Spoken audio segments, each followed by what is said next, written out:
Hello everyone.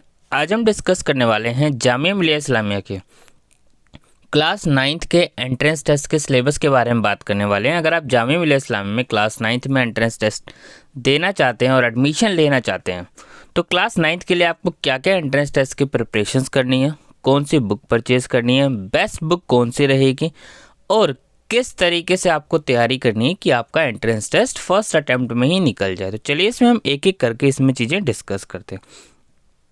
दो ज़रूरी चीज़ें आपको एंट्रेंस टेस्ट के लिए याद रखनी है जो कि आप लोगों को पता नहीं होती। पहली चीज़ कि एंट्रेंस टेस्ट का जो पैटर्न है वो एमसीक्यू टाइप है, यानी सारे क्वेश्चन आपके मल्टीपल चॉइस वाले रहने वाले हैं। यानी ऑप्शन क्वेश्चन दिया होगा आपको, उसके 4 ऑप्शन होंगे, उसमें से आपको एक टिक करना है। पहली चीज़ ये।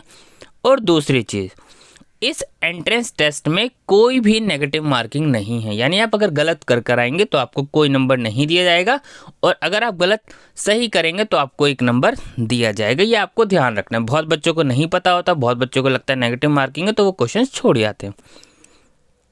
तो ये इंपॉर्टेंट चीज़ मैंने आपको पहले ही बता दी। अब क्लास 9th का एंट्रेंस टेस्ट का सिलेबस क्या है, कौन कौन से बच्चे एडमिशन के लिए जो है एंट्रेंस टेस्ट दे सकते हैं, एक एक करके मैं आपको इसमें समझा देता हूँ।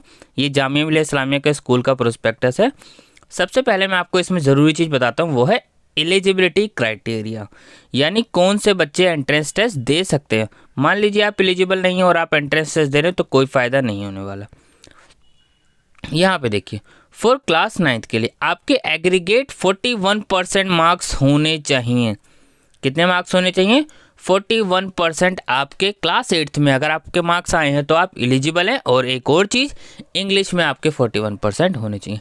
यानी मान लीजिए आपके 5 सब्जेक्ट हैं तो आपको पाँचों का टोटल करना है और डिवाइड बाय 5 करना है। अगर 41% से ज़्यादा आ रहे हैं तो आप एलिजिबल हैं, फिर चाहे आपके किसी सब्जेक्ट के मार्क्स 33 ही क्यों ना हो, ये आपको ध्यान रखना है। लेकिन इंग्लिश में 41% ज़रूरी है, ये आपको ध्यान रखना है।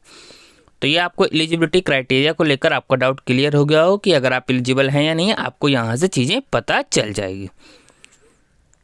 चलिए अब हम सिलेबस की तरफ मूव करते हैं कि सिलेबस में आपको एग्जैक्टली क्या पढ़ना है। ठीक है, चलिए हम आपको सिलेबस दिखाए। तो सिलेबस में कौन कौन से क्वेश्चन हैं यहाँ पे आप देखिए।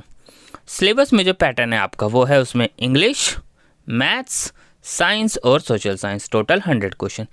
इंग्लिश से आपके 25 क्वेश्चन पूछे जाने वाले हैं, मैथ्स से 30, साइंस से 25 और सोशल साइंस से 20, और टोटल आपके हो गए ये 100 क्वेश्चंस। अब जो डाउट आता है वो ये डाउट आता है कि ये जो क्वेश्चंस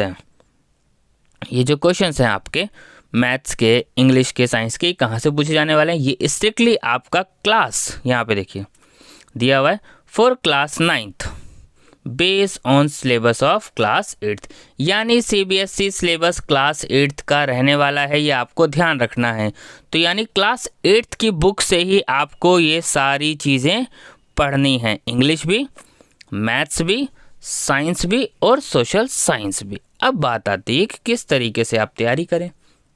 देखिए आप अभी जो है क्लास 8th में होंगे तो सीबीएसई सिलेबस से अगर आप हैं तो आपको कोई प्रॉब्लम नहीं है, आपको जस्ट उसको बहुत अच्छे से पढ़ लेना है। लेकिन आप अगर सीबीएसई सिलेबस से नहीं, यानी अगर आप किसी और बोर्ड से हैं, सीबीएसई बोर्ड से नहीं है, तो आप सीबीएसई सिलेबस तो नहीं पढ़ रहे होंगे, लेकिन टॉपिक्स फिर भी सेम्स होते हैं, मिलते जुलते होते हैं, तो आपको एनसीईआरटी की बुक खरीद के पढ़ना चाहिए। ठीक है, चलिए अब मैं बताता हूँ एक एक करके आपको करना क्या है, कौन सी बुक परचेज करनी है, कैसे क्या। सबसे पहला स्टेप है वो है previous year question paper. Previous year question paper आपको सबसे पहले करने हैं। अब बात आती है कि प्रीवियस ईयर क्वेश्चन पेपर आपको कहाँ मिलेंगे। चैनल्स पे आंसर के साथ पेपर अपलोड है, पीडीएफ टेलीग्राम पे अपलोड है। टेलीग्राम पेज चैनल के नाम से ही है, डाकिया इन्फो के नाम से आपको टेलीग्राम पेज मिल जाएगा, ये आपको ध्यान रखना है। वहाँ पे आपको प्रीवियस ईयर क्वेश्चन पेपर मिल जाएंगे क्लास 9th के। अब बात आती है कि प्रीवियस ईयर क्वेश्चन पेपर क्यों करने, पहले क्या बुक नहीं पढ़नी चाहिए। देखिए बुक तो आप पहले से पढ़ कर आए होंगे, आपने क्लास 8th का एग्ज़ाम दे रहे हैं या फिर आप एग्ज़ाम जो है दे चुके होंगे। ठीक है, तो क्लियर सी बात है आपने सिलेबस तो पढ़ा ही है, लेकिन आपने जो है प्रीवियस ईयर क्वेश्चन पेपर नहीं देखे अगर, तो आपको ये पता नहीं चलेगा क्वेश्चन पेपर का लेवल क्या है, किस तरीके के क्वेश्चन एग्जाम में पूछे जा रहे हैं, किस टॉपिक से क्वेश्चन ज़्यादा पूछे जा रहे हैं। इस पर एनालिसिस वीडियो भी चैनल्स पे जल्द ही अपलोड कर दी जाएगी कि किस टॉपिक्स पे आपको ज़्यादा ध्यान देने की ज़रूरत है। तो ये सबसे इंपॉर्टेंट स्टेप्स है कि प्रीवियस ईयर क्वेश्चन पेपर आपको करने हैं।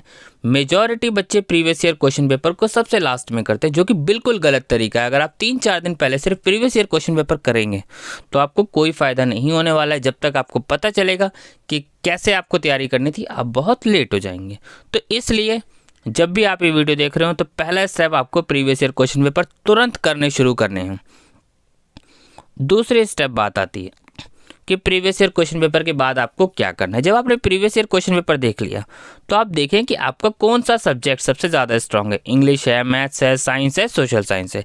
इसमें से कम 3 सब्जेक्ट्स आपके बेस्ट स्ट्रांग होने ज़रूरी हैं, तभी आप एंट्रेंस टेस्ट निकाल पाएंगे। आपका टारगेट होना चाहिए मार्क्स 80+।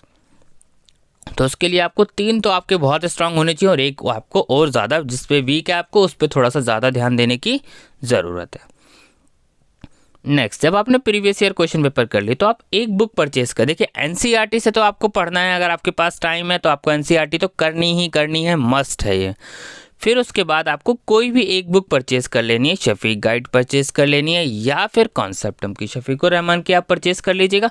पर ये ध्यान रखना है आप जो बुक परचेज करें उसको पूरा पढ़ कर जाएं। अब क्या होता है, बच्चे आधी बुक पढ़ के जाते हैं, फिर कहते हैं कि इस बुक से क्वेश्चंस बहुत कम थे या फिर नहीं आए। देखिए सिलेबस वही रहेगा एनसीईआरटी का, सिलेबस में कुछ भी चेंजेस नहीं होना, सिलेबस वहीं से आता है, बच्चे वहीं से ही एंट्रेंस टेस्ट निकालते हैं।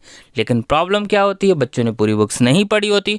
दूसरी प्रॉब्लम्स क्या होती है, पढ़ लिया तो रिवीजन नहीं दी होती। अभी मैं आपको बताऊँ कैसे आपको नोट्स बनाते हुए क्या क्या चीज़ें करनी है।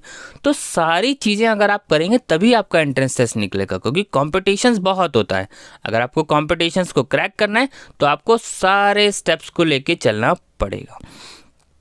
तो शफीकुर रहमान की जो है आपको बुक परचेज कर लेनी है, ये आपको ध्यान रखना। और शफीकुर रहमान की बुक को आपको कम से कम 3 से 4 बार आपको पढ़ना ही है, तभी आपके लिए बेनिफिट रहेगा, तभी आप एंट्रेंस टेस्ट निकाल पाएंगे।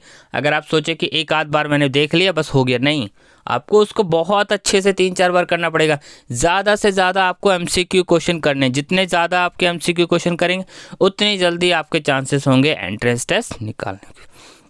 क्योंकि फॉर्म्स आपके जो है फेब एंड में, मार्च फर्स्ट वीक में रिलीज़ हो जाएंगे और एंट्रेंस टेस्ट आपका अप्रैल एंड और मई स्टार्टिंग में रख दिया जाएगा। तो आपके पास टाइम नहीं होगा प्रिपरेशन करने का।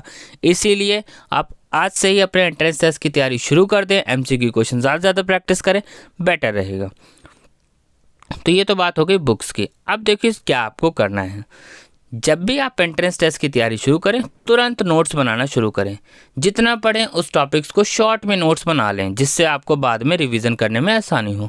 अब मान लीजिए आपने एनसीईआरटी भी पढ़ा है, शफीकुर रहमान भी पढ़ी है, कॉन्सेप्टम भी पढ़े, प्रीवियस ईयर क्वेश्चन पेपर भी देखें, तो सब मिक्सअप हो जाएगा। आप रिवीजन सारा बिल्कुल भी नहीं कर पाएंगे। आप थोड़ा सा पार्टी रिवीजन कर सकते हैं और रिवीजन आपने जो नोट्स बनाया होगा आप उससे जल्दी रिवीजन कर लेंगे, क्योंकि 4 बुक्स उस टाइम ओपन करना एग्जाम से 2-3 दिन पहले बहुत मुश्किल काम होता है। तो अगर आपने नोट्स बनाए होंगे उस नोट्स को आप जल्दी से जल्दी देख पाएंगे। तो नोट्स बनाना सबसे ज़्यादा ज़रूरी है और सबसे ज़्यादा हेल्पफुल होगा आपके लिए। अब 2 दिन पहले नोट्स बनाएंगे तो उसका कोई फ़ायदा नहीं होता है। 2 दिन पहले नोट्स बनाने का फ़ायदा बिल्कुल बहुत कम होता है। ये सिर्फ उन सब बच्चों के लिए लगता है कि जिसको सबसे अच्छे सब कुछ आता है, बस जस्ट ऊपर आपको देखना है। तो आप जितना पढ़ें उसको लिख कर प्रैक्टिस करें, क्योंकि लिख के प्रैक्टिस किया होता है तो वो आपको ज़्यादा याद रहता है अगर आप वैसे पढ़ रहे हैं तो उसके मुकाबले। तो ये आपको ध्यान रखना है, नोट्स बनाते हुए चलने जितना ज़्यादा हो साथ साथ। और प्रिपरेशंस की वीडियोस भी चैनल्स पे अपलोड की जाएगी ताकि आप लोगों को कोई दिक्कत ना हो। ठीक है, जैसे फॉर्म्स आएगा सब आपको टाइम टू टाइम अपडेट कर दिया जाएगा वीडियो बना के। Thank you.